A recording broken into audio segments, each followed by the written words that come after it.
Welcome to the Deep Dive. Today we're going deep on legal philosophy. Specifically, we're taking a look at Hans Kelsen's pure theory of law. And to help us with this, we've got a stack of sources here from the Stanford Encyclopedia of Philosophy. It's surprisingly dense stuff, I gotta say. Yeah, it can be pretty heady stuff, but Kelsen was really brilliant. You see, he wasn't just trying to understand specific laws or legal systems. He was trying to get at the very essence of law itself, like what makes law law. You know what I mean? Yeah, it's like trying to explain what a chair is to Yeah. someone who's never seen one before. I mean, we all know what a chair is, but if you had to define it purely without pointing to examples or making comparisons, it gets Yeah, tricky. totally. And that's exactly what Kelsen was going for. He wanted to strip away all the political baggage and moralizing that often gets tangled up with law and just understand it in its purest form. So let's start with the basics then. Who was this Hans Kelsen guy, and what was the big problem he was trying to solve? Well, Kelsen was a really influential Austrian jurist and philosopher. He developed this pure theory of law in the early 20th century. And one of his main concerns was that a lot of other legal theories at the time were either too tied up with specific political ideologies, or they kind of oversimplified things by reducing law to sociology or other disciplines. He wanted to create a theory of law that was truly pure, a framework that could help us understand law on its own terms. So it sounds like he was looking for the legal equivalent of a mathematical equation, formula that could capture the essence of law without all the extra messy variables. Yeah, that's a great way to put it. And the core problem that Kelsen was wrestling with was how to explain what makes law, well, law, like what gives it its authority. Why do we feel obligated to follow it? Right, because it's one thing to have a set of rules, but what gives them the power to actually bind us? Why should I care about what some piece of paper says, even if it's called a law? Exactly. And Kelsen wanted to answer these questions without resorting to explanations from ethics or politics or morality. He believed that law had its own internal logic, its own kind of unique way of operating. So how did he go about building this pure theory of law? Where did he even start? Well, Kelsen started with this pretty bold idea. Law is fundamentally a system of norms, and these norms aren't just descriptions of how people behave, but they're prescriptive statements about how people ought to behave. You see the difference there. So it's not just about what people do, but what they're supposed to do. Exactly. And for Kelsen, the key to understanding law is understanding how these norms all fit together, how they create a coherent system. He argued that legal norms get their validity from other legal norms in kind of a hierarchical structure. So it's like a pyramid with each level of norms getting its authority from the level above it. Exactly. Think of it like this. A local ordinance gets its validity from the city charter, which gets its validity from the state constitution, which gets its authority from the federal constitution. Okay, so it's like a chain of command, but for laws. But then what gives the very top of this chain, like the federal constitution, in your example, its authority? Where does it all begin? That's where things get really interesting. You see, Kelsen realized that he can't just keep going up the chain forever, right? There has to be a starting point, a fundamental norm that doesn't get its validity from any other norm. And he called this the basic norm. So the basic norm is like the bedrock of the legal system, the Yeah. ultimate source of authority for all the other laws. Precisely. It's the unauthorized authorizer, the rule, that kicks off the whole chain of legal validity. Okay, I think I'm starting to get this basic norm idea, but how do we even know what the basic norm is? Is it written down somewhere, or is it more like an abstract concept? Yeah, that's one of the really fascinating things about Kelsen's theory. He argued that the basic norm isn't some concrete thing you can point to, like a document or a specific law. It's more like a presupposition and assumption that we kind of have to make sense of the whole legal system. So are you saying we just have to take it on faith that this basic norm exists? Not quite faith, but more like it's a necessary condition for a legal system to even be possible. Think about the rules of a game. You can't play chess unless you assume that the pieces move in certain ways and that there's a point to the game, right?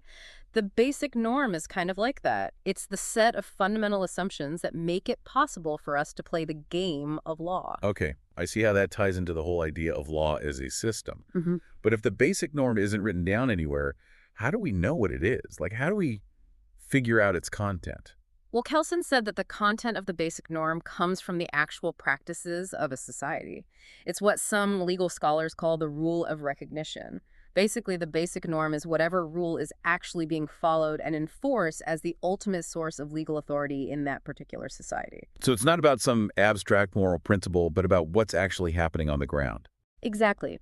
Let's say, for example, you have a country with a long history of following a monarch. In that society, the basic norm might be something like obey the king's commands. But then, let's say a revolution happens and the people establish a republic. Well, then the basic norm would shift to something like obey the laws of the republic. So the basic norm can change over time. It's not fixed. Right. And that's what makes Kelsen's theory kind of radical. He's basically saying that law is ultimately grounded in social facts, in what people are actually doing and accepting as authoritative. You know, that brings up something I've been thinking about. If the basic norm is based on social facts, isn't Kelsen just reducing law to sociology? I thought he wanted to create a pure theory of law separate from other disciplines. That's a really sharp observation, and it points to one of the big debates about Kelsen's work. Some critics say that by relying on social facts, he's kind of undermining his whole claim to purity.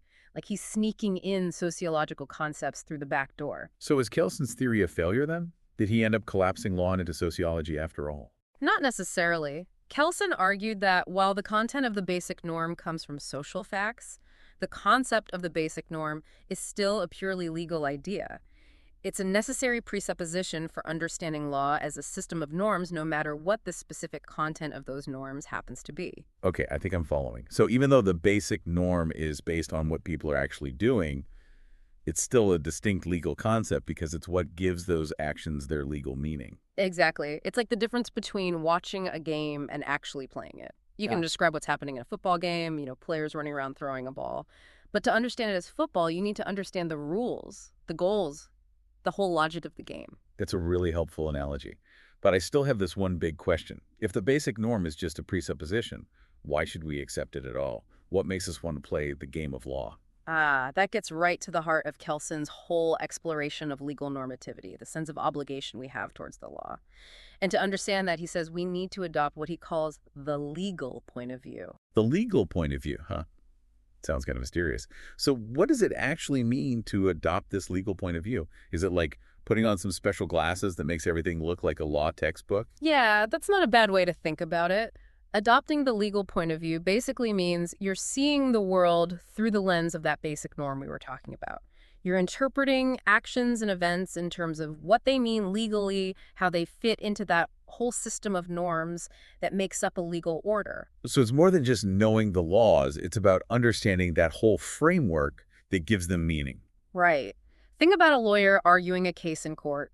They're not just reciting statutes, they're interpreting those statutes, applying them to specific situations, and making arguments within the context of that accepted legal framework. That's the legal point of view in action. But hang on a sec. Does that mean if you adopt the legal point of view, you just have to blindly accept every law, even if you think it's totally unjust or wrong? That's a great question, and it's something that Kelsen definitely recognized. He knew there could be tension between our own personal moral beliefs and what the legal system demands, but he said that the legal point of view doesn't require you to just throw away your moral compass.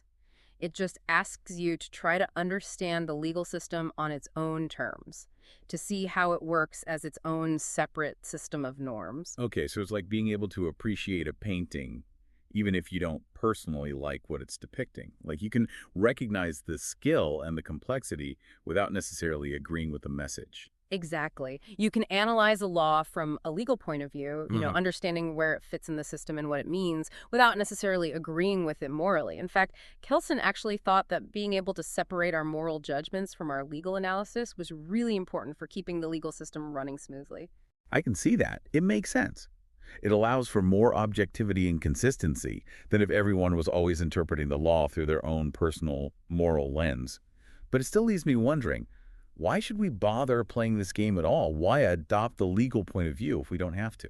That's the million-dollar question that Kelsen leaves us with. He gives us this really neat framework for understanding how law works, how it creates obligations and punishments, but he doesn't tell us why we should actually buy into this system. It's almost like he's saying, here's the map of the legal landscape. Now it's up to you to decide where you want to go and what paths you want to take. So he gives us the tools, but leaves the choices up to us. Right, and that's part of what makes Kelsen's theory so thought-provoking and relevant even today. It really pushes us to think critically about what law is, what its role in society is, and how each of us relates to the legal systems we live under. It's definitely given us a lot to think about. So just to recap, Kelsen's pure theory of law basically tries to explain law as a self-contained system of norms with this thing called the basic norm acting as the ultimate source of authority. And to really understand how this system works, Kelsen says we need to adopt the legal point of view, which lets us see the world through this lens of legal meaning and interpret actions within their legal context. But Kelsen kind of leaves that big question of why we should accept this system unanswered, right? He wants us to wrestle with those deeper philosophical questions about where law gets its power and authority from. Yeah, exactly. So next time you come across a law, try to see it in the context of that Kelsenian hierarchy we talked about. Think about where it fits in, trace it back to that basic norm, and ask yourself, what makes this law valid? And maybe even more importantly, why do I choose to accept it? Well, we hope this deep dive into Kelsen's pure theory of law has got your wheels turning and sparked your curiosity about legal philosophy. There's always more to learn, more to question, more to discover. Until next time, keep on diving.